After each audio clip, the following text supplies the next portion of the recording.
देखिए, व्यक्तिगत रूप से मेरा मानना है कि जो निजी विद्यालय मनमानी कर रहे हैं उस पर रोक लगाने के लिए सरकार को कारगर कदम उठाने चाहिए। यह भी सही है कि निजी स्कूलों पर रोक लगाने के लिए आज तक राज्य बने लगभग 20 साल हो गए, लेकिन कोई नीति नहीं बनी है।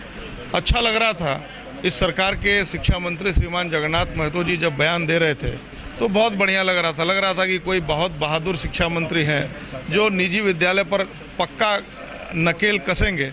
लेकिन बड़े दुख के साथ कहना पड़ रहा है कि ये भी बयान वीर ही साबित हुए और जो निजी विद्यालय हैं उस पर जो उन्होंने नकेल कसने की बात की थी, उन्होंने कहा था कि निजी विद्यालय शोषण नहीं करेगा अभिभावकों का, वो शोषण आज भी बदस्तूर जारी है।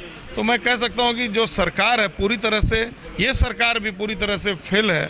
और शिक्षा मंत्री जी का ऐसा लग रहा है कि शिक्षा मंत्री जी का अपने विभाग के अधिकारियों पर भी हनक नहीं है। शिक्षा मंत्री जी कुछ कहते हैं, उनके सचिव कुछ कहते हैं और माननीय मुख्यमंत्री जी कुछ कहते हैं। ऐसे में भगवानी मालिक है अभिभावकों का और बच्चों का। मेरा पूरा कर्तव्य बनता है, मैं जनता का प्रतिनिधि हूँ और आपको बताते हुए अच्छा लग रहा है कि पिछले विधानसभा के कार्यकाल में मैंने लगभग आधा दर्जन बार इस सवाल को विधानसभा के पटल पर लाया कि इसका निदान हो।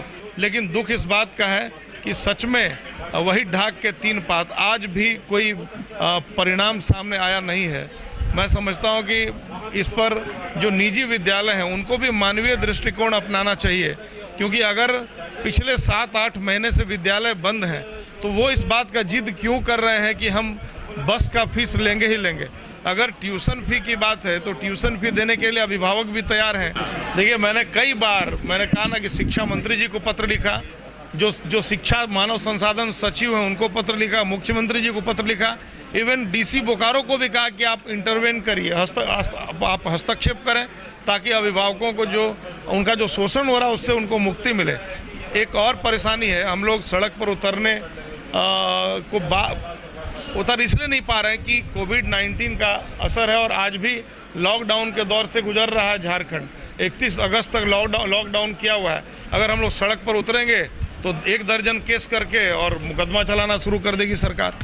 वर्तमान परिप्रेक्ष्य में जो शिक्षा नीति है वो हमको लगता है कि वैश्विक स्तर पर नहीं है और आज़ादी के 70 दशक बाद भी अभी तक देश में मात्र 2 ही बार शिक्षा नीति को लागू किया गया है। एक बार 1968 में इंदिरा गांधी जी ने लागू किया था, दूसरा 1986 में राजीव गांधी जी ने लागू किया था। 34 वर्षों के बाद पूरा वैश्विक परिवेश बदला है, तो वैश्विक परिवेश में हमको लगता है कि यह आवश्यक है, क्योंकि शिक्षा नीति हमारे सामाजिक, आर्थिक, वैज्ञानिक, प्रौद्योगिकी सभी मामले को प्रभावित करती है। इसलिए वर्तमान परिवेश में हमको लगता है कि यह शिक्षा नीति बदलना आवश्यक था, इसलिए सरकार ने यह तय किया है। नहीं, प्राइवेट स्कूलों का भी मतलब गवर्नेंस करने के लिए वो जो बताया कि 4 तरह का जो काउंसिल सरकार बना रही है, प्राइवेट स्कूलों पर भी मतलब पूरा हमको लगता है कि ध्यान रखने के लिए सरकार ने वैसा व्यवस्था किया है और उन लोगों को भी इसका अनुपालन करना होगा।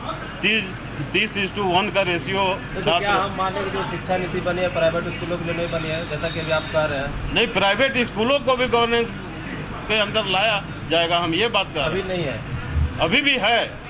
आप बोले लाया जाएगा? नहीं, लाया जाएगा इसलिए कि और उसको प्रभावी तरीके से उसको लागू किया जाएगा। नई शिक्षा नीति में उनको छूट नहीं दिया गया, बल्कि नई शिक्षा नीति में उनको और दायित्ववान बनाने का प्रयास किया गया है। और 30:1 का जो रेशियो है यह तो मैंने सामान्य अवस्था में, और जहाँ पिछड़ा क्षेत्र होगा, जो अधिसूचित क्षेत्र होगा, पिछड़ा क्षेत्र होगा, वहाँ पर रेशियो 25:1 का है। सरकारी स्कूल को तो सरकार पहले एकदम कॉम्पिटिटिव बनाना चाहती है और प्राइवेट स्कूलों पर नकेल कसना चाहती है। हम पूरे विस्तार से आपको नहीं बताए, लेकिन उसमें यह भी व्यवस्था है, ये समझिए कि केंद्रीय कानून होगा कि वो चाहे फीस बढ़ोतरी का मामला हो या चाहे उस पर नियंत्रण रखने का मामला हो, इसके लिए भी सरकार चिंतित है। अभी जैसे मनमाने ढंग से चल रहा है, हमको लगता है कि यह नीति लागू होने के बाद वो मनमाना सभी प्राइवेट विद्यालयों का बंद होगा।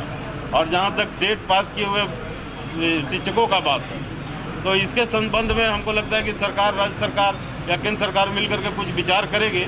अभी उसका इसमें उल्लेख नहीं है, या हमको ये लगता है कि जो नए शिक्षकों को नियोजित करने का जो अवसर सृजित होगा, हो सकता है कि जो उसके आहर्ता रखने वाले लोग हैं उनको वैसा अवसर मिले। अभी इस पर हम को पूरी जानकारी नहीं है, लेकिन प्राइवेट विद्यालयों पर पूरा नियंत्रण रखा जाए।